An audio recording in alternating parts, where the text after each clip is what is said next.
Oi, pessoal! Essa é uma videoaula sobre O Alto da Barca do Inferno, a principal obra deste rapaz aqui, o pai do teatro português, o Gil Vicente. O Alto da Barca do Inferno é uma moralidade satírica, e isso, gente, já é um elemento bastante interessante a respeito dessa obra. Durante o período medieval, propriamente dito, vamos lembrar que o Gil Vicente não produz o seu teatro durante a Idade Média, do ponto de vista ali da linha histórica, não se misturavam as formas do teatro. Então você tinha os autos, que eram textos religiosos e bastante sérios, e você tinha as farsas, que eram os textos cômicos e que tinham a intenção satírica.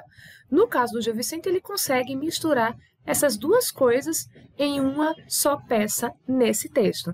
E aí você termina fazendo disso uma grande brincadeira com preceitos religiosos. A gente pode considerar que o meme do Nem Eu na Causa serve aqui para a história do Alto da Barca do Inferno e de seus personagens. Vamos entender um pouquinho mais sobre isso, tá? Vamos relembrar alguns conceitos, certo? Primeira coisa, o que é uma moralidade? Recordando uma coisa que a gente já viu em outro vídeo, em outra videoaula aqui, que eu vou deixar linkada para vocês. Então, na Idade Média, você tinha vários tipos de peças que eram consideradas autos. Você tinha peças que falavam sobre a vida de Cristo e os milagres feitos por Cristo, que eram chamados de mistérios. Existiam peças que falavam sobre feitos maravilhosos dos santos católicos ou da Virgem Maria, que eram chamados de milagres. E existiam as peças chamadas moralidades. Essas eram as peças que discutiam, olha só, o comportamento humano a partir dos conceitos de pecado e de virtude. Na moralidade, isso é uma característica desse tipo de texto, sempre estão presentes personagens alegóricos. O que são esses personagens alegóricos? São personagens que personificam abstrações. Por exemplo, pode acontecer de ter um personagem chamado vício, um personagem chamado perdão, um personagem chamado tempo. Tem uma peça do Gil Vicente, que é outra moralidade dele, chamada Alto da Feira, em que um dos personagens é o tempo, tá? E também são personagens que personificam entidades religiosas, anjos, santos, demônios. E no caso do Alto da Barca do Inferno, a gente tem um anjo, um diabo, e a gente tem um ajudante do diabo, tá? Que é um dos elementos ali que atinge comicidade no texto. Outra novidade possível ali num período que não é mais medieval propriamente dito. Você tornar o diabo ou o ajudante do diabo, ou os dois, figuras dignas do riso, tá? O que é sátira? Vamos lembrar isso. Sátira é um tipo de abordagem artística de um tema, tá? Não é um gênero literário, é uma atitude artística que pode estar presente nas mais diversas formas de arte, não é uma coisa exclusiva da literatura. E essa abordagem, o que ela faz? Ela ridiculariza. Preste atenção bem aqui nessa palavra. Ridiculariza instituições, ridiculariza comportamentos, ridiculariza indivíduos. E essa ridicularização da sátira, ela tem um objetivo, tá? Que é fazer com que essas instituições, essas pessoas, modifiquem seu comportamento, porque aquele comportamento que é ridicularizado é considerado inaceitável. É um recurso para você demandar mudanças sociais. A sátira costuma ser cômica, então ela costuma provocar o riso, porque você está fazendo essa ridicularização, mas essa não é uma característica essencial dessa abordagem. Por exemplo, essa charge aqui, tá? Essa charge foi publicada na época da grande tragédia de Mariana, do acidente da Vale, como vocês todos sabem, e aquele período, aquele acontecimento coincidiu também com um grande atentado em Paris. E aí houve uma parcela da população brasileira, uma parcela da nossa sociedade, que ficou discutindo a respeito de com quem você deveria se solidarizar, que as pessoas não estão se solidarizando com Mariana, mas estão se solidarizando com Paris, e vocês estão esquecendo de Mariana e tal. E aí ficou essa competição aí de quem é que sofria mais, se eram os parisienses, se era Mariana e tal. E o chargista, ele traz, olha só, justamente essa discussão de que se torna ridículo esse comportamento, você comparar e fazer uma competição de sofrimento, tá? E não é uma charge que provoca humor, pelo menos a reação que eu tenho e da maioria das pessoas que eu conheço quando viram essa charge não é de que, que engraçado, eu vou rir. Ela não é uma charge cômica, embora seja satírica. A gente presta atenção a respeito do que se diz sobre esse comportamento, a gente considera que, eita, realmente é um comportamento que as pessoas não deveriam ter, é muito questionável, é um comportamento ridículo nesse sentido, mas não é uma charge que provoca o riso, certo? Então, a sátira, ela costuma provocar riso, mas essa não é uma característica essencial dessa abordagem de um tema, tá bom? Vamos continuar. Então, olha só. Quando é que o Alto da Barca do Inferno foi produzido? Qual é o contexto dessa obra? Esse contexto é muito interessante, fala muito sobre o que é que essa obra desenvolveu. O ano em que Gil Vicente publicou esse texto, 1517, é um ano muito sintomático, por quê? Foi o ano em que Martinho Lutero, aqui nessa representação cinematográfica, publicou as 95 teses, e essa publicação deu início à Reforma Protestante. Então, a gente tem um ambiente intelectual em que é possível começar a questionar alguns dogmas da Igreja Católica. Existe um ambiente cultural na Europa que começa a ser mais flexível para o desenvolvimento de pensamentos heterodoxos, ou seja, que buscam outras verdades, tá? É isso que significa a palavra heterodoxia com esses dois radicais gregos, tá? E aí, essa possibilidade de heterodoxia, né, de pensamento de verdade diferente, divergente, possibilita você associar o diabo ao riso. Durante a Idade Média propriamente dita, até 1455, apenas uma forma de pensar era aceita, a repressão a esse pensamento heterodoxo era extremamente violenta. E aí essa forma de pensar coibia o riso e qualquer associação do diabo ao riso, porque se considerava que as pessoas poderiam então ser vitimadas pelo diabo, né? E a partir de todo aquele movimento humanista e renascentista que vai se desenvolvendo ao longo dos anos 300, dos anos 400 e continua aqui nos anos 500, existe uma flexibilização na maneira de pensar vários assuntos da religião, inclusive. Em Portugal, a publicação do Alto da Barca do Inferno coincide com um período chamado de período manuelino. Esse período, gente, é o período em que esse rei, o rei Dom Manuel, era o governante, era o rei de Portugal, e é o período em que o Império Português já está consolidado. Então, Portugal já conseguiu chegar lá na Índia e fazer colonização ali no Extremo Oriente. A gente já tem Portugal também tendo tomado a posse do governo brasileiro, né, prestes a começar a colonização do Brasil propriamente dita. O rei Dom Manuel, isso é uma figura histórica bem interessante, ele era um rei que tinha aspirações messiânicas. Ele achava ali que ele era uma figura escolhida por Deus para exercer um papel importante, não somente na história de Portugal, mas na história do mundo. E um dos projetos desse rei era unificar o Império Português com o rei do Prestes João. Bem que danado é isso. Era uma lenda que existia ali na Idade Média de um rei muito católico no Oriente, e se acreditava que um dia a paz no mundo reinaria quando o Oriente e o Ocidente se reunificassem como um grande império cristão, e o rei Dom Manuel tinha essa aspiração, ele tinha esse desejo de conseguir fazer essa unificação.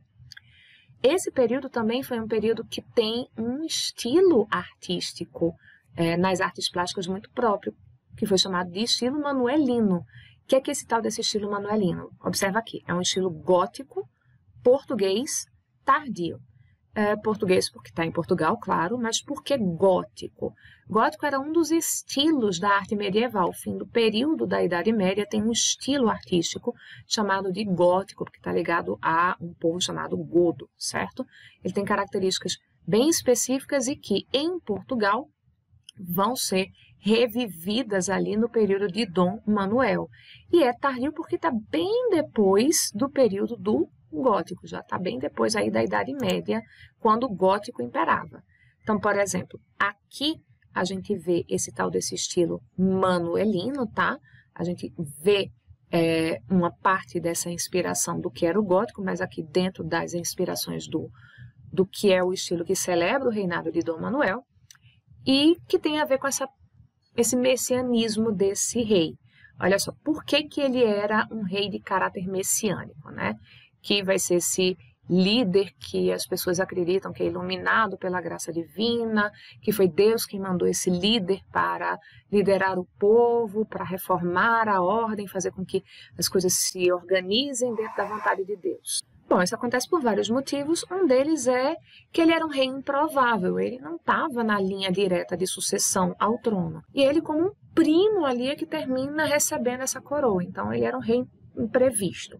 Segundo, o nome que é considerado um nome messiânico, porque, olha só, Manuel.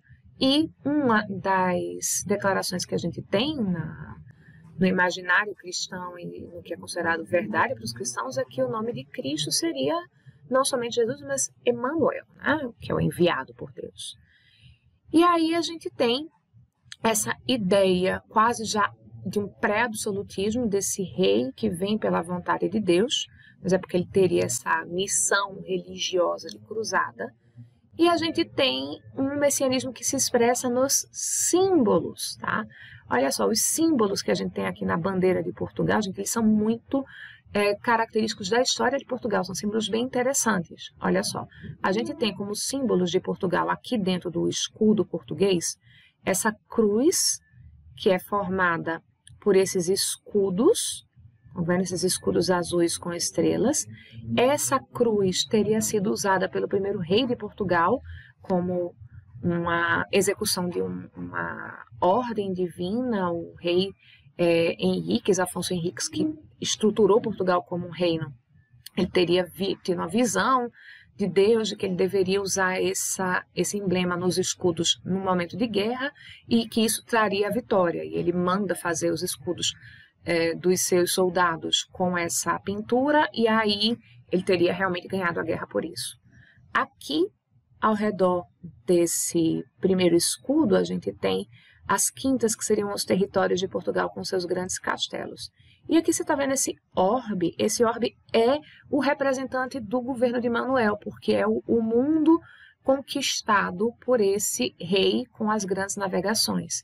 Aqui a gente tem a fachada da Torre de Belém, belíssimamente decorada, e você vê, olha, o escudo de Portugal bem aqui no meio, a marca do rei Dom Manuel com esse globo, né, aqui ao lado, e a ideia de que isso tudo tem a ver com a cruzada cristã.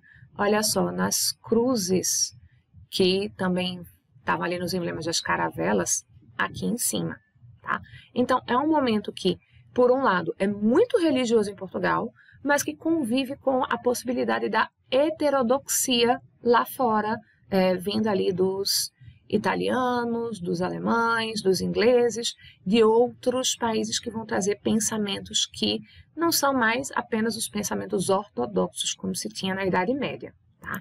Então, essa combinação de coisas foi muito explosiva em Portugal. Então, em 1515, olha, 2 anos antes da publicação do Alto da Barca do Inferno, o rei Dom Manuel pediu para o Papa que instaurasse o Tribunal da Santa Inquisição em Portugal. E por que ele queria fazer isso? Porque ele queria combater os judeus.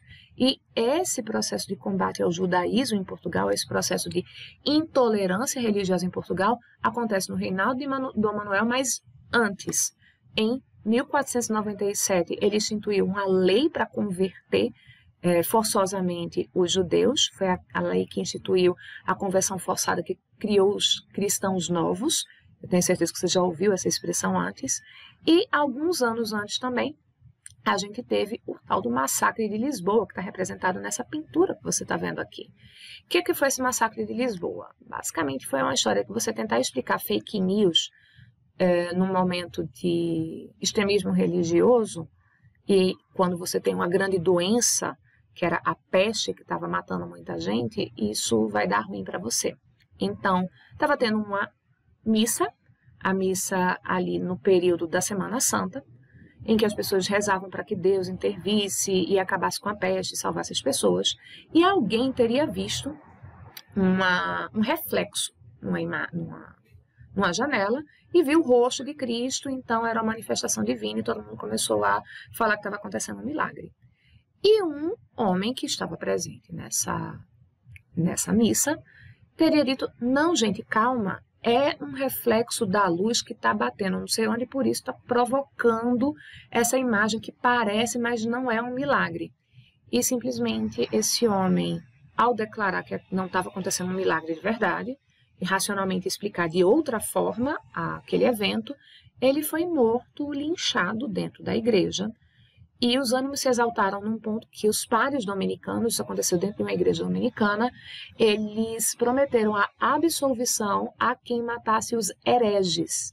Então, os cristãos novos que eram judeus disfarçados e tal, isso gerou esse morticínio que vocês estão vendo aqui representados na pintura. Foram 3 dias de massacre, morreu muita gente, e a intolerância só aumentou depois disso. Foi por isso que tantos judeus fugiram do território de Portugal, primeiro vindo para o Brasil, e depois, quando eles começaram a ser perseguidos aqui no Brasil, saíram do Brasil e foram para outros lugares. Essa perseguição religiosa aos judeus, do momento histórico de Portugal, impacta diretamente a narrativa do Alto da Barca do Inferno, assim como os projetos messiânicos de cruzada do rei Dom Manuel. Porque nós temos 2 personagens, ou 2 tipos de personagens, que vão estar ali nessa narrativa envolvidos com essas questões. Existe um judeu e existe um grupo de cavaleiros cruzados que aparecem nessa narrativa. Então, o judeu, gente, ele foi o 7º a entrar em cena, ele é o 7º personagem a aparecer nessa narrativa. E é um elemento muito interessante, porque ele é o único que não vai nem para o paraíso na barca do anjo, nem para o inferno na barca do inferno. O diabo não permite que o judeu entre em sua barca. E ele só aceita levar o judeu para o inferno, levando ele a reboque. Ele vai ter que ficar do lado de fora da barca, em uma prancha que vai ser levada a reboque ali, porque ele não tem permissão de entrar na barca do inferno. Então, até o diabo tem preconceito e é intolerante com o judeu, tá? No caso dos cruzados, são os últimos personagens que aparecem nessa peça, são 4 cavaleiros, e esses 4 cavaleiros cruzados são os únicos, juntos com o Parvo, que é o 3º personagem que aparece na narrativa, que vão ser aceitos no paraíso. São os únicos que recebem autorização do anjo para ir até o paraíso, serem conduzidos pelo anjo até o paraíso, tá? Agora que você já sabe qual é o contexto histórico da publicação do Alto da Barca do Inferno e como é que essa peça se relaciona com essa época, vamos entender como é que ela se estrutura, tá bom? Então, olha só. Qual é o tema da peça, né? Sendo a moralidade, é o comportamento das pessoas. Só que essa peça vai estudar esse comportamento, vai satirizar esse comportamento, não pensando em indivíduos, mas na sociedade como um todo. E isso vai se refletir num elemento estrutural que é bem interessante. No texto escrito, a gente vai ver que não tem os nomes dos personagens. Quando a gente tem a didascália e se declara que aquele personagem vai entrar, não tem um nome próprio. Tem um termo que designa a classe social ou a função social do personagem. Por exemplo, tem lá, entra o fidalgo, entra a alcoviteira, entra o sapateiro. Eles não têm nomes próprios. E quando a gente vai ter a fala do personagem, que tem a indicativa ali de quem está falando, eles não recebem nomes também. É a fala do fidalgo, a fala do sapateiro, a fala do judeu, certo? A única personagem que vai receber um nome na designação da fala é a alcoviteira, que vai receber o nome de Brígida Vaz. Muito provavelmente porque não se criticava com essa personagem apenas o grupo das alcoviteiras, mas talvez ali o autor quisesse fustigar com um pouquinho mais de intensidade uma pessoa específica. E o nome Brígida Vaz devia evocar, lembrar as pessoas o nome dessa pessoa real. E aí no contexto todo mundo sabia de quem é que estava falando, certo? Esse tipo de personagem, gente, quando você tem um personagem que não é um indivíduo propriamente dito, mas ele representa um grupo de pessoas, é o que a gente chama de personagem tipo. Ele é muito comum justamente na sátira e na comédia. Então, você tem tipos sociais, estereótipos sociais, por exemplo, a loura burra, o marombeiro que é tolo, o nerd atrapalhado. Então, foram construções históricas e sociais que foram feitas para ridicularizar certos grupos da sociedade. Aquele personagem não é apenas ele, é uma representação de uma coletividade, tá bom? E aí tem um elemento muito interessante. O acesso ao texto escrito nessa época ele é muito restrito, mesmo os atores que faziam essas encenações frequentemente não sabiam ler, tá? E o público não tem acesso a qual o nome do personagem porque eles não são tratados por nomes próprios, certo? Então, ele precisa reconhecer quem aquele personagem é só em visualizá-lo. Então, Gil Vicente ele toma um cuidado de dar para cada personagem um objeto de cena, um objeto que eles carregam junto com eles e que vai ser simbólico, e por aquele objeto ou aquele elemento, talvez no figurino, que poderia ser o caso também, eu já reconheço quem é aquela pessoa, porque vai trazer esses estereótipos. Então, aqui a gente tem a lista dos personagens, gente, em ordem de aparição, na ordem que eles vão surgindo para conversar com o anjo e com o diabo. Qual é a classe social ou o grupo social que eles estão representando e quais são os objetos que, vendo o público na época, já identificava que, esse daqui é fulano de tal, é tal grupo social, é representante de tal tipo de pessoa. Por exemplo, o primeiro personagem a entrar é o fidalgo. Você deve lembrar que essa expressão significa filho de algo, alguém da nobreza, então ele representa o grupo social da nobreza, certo? O fidalgo, ele entra vestindo um grande manto que tem uma cauda que precisa ser segurada e ele é acompanhado por um pajem que está ali somente porque ele está levando uma cadeira, tá? E a gente não tem muitas indicações de o que é que esse pajem deve fazer, mas devia ter alguma ação bastante cômica do pajem tentando levar essa cadeira para lá e para cá para esse fidalgo sentar. E a cadeira, gente, ela vem para simbolizar uma espécie de trono. Vamos lembrar que até hoje, quando você vê uma cadeira que tem um encosto muito alto, a gente tem uma tendência a já perceber uma questão de hierarquia simbolizada para aquela pessoa que pode sentar nessa cadeira, tá? O segundo personagem é o onzeneiro. Esse nome, gente, onzeneiro, e a ação que significa, que está relacionada a ele, que é a onzena, é o agiota, tá? O onzeneiro é a pessoa que vai emprestar dinheiro e que vai cobrar com juros muito altos esse dinheiro, uma prática muito condenada pela Igreja Católica na época. Ele, de certa forma, representa uma parte da alta burguesia que não trabalha, mas lucra com o trabalho do outro porque está fazendo essa especulação cambial. E ele vai ser simbolizado pelo saco de dinheiro. Você reconhece que ele é um onzeneiro, que ele é uma pessoa muito preocupada com o lucro exacerbado porque ele está levando esse saco de dinheiro. O terceiro personagem é o parvo. Ele representa a plebe, então os grupos das pessoas simples, e sintomaticamente esse personagem não está portando nenhum objeto.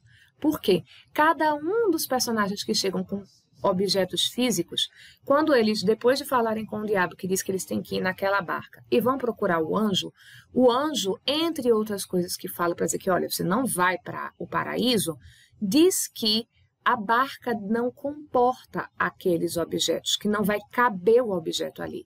Simbolicamente dizendo que esses elementos, né, que são heranças da vida terrena, são os pecados que eles ainda carregam e não há espaço para pecado na barca.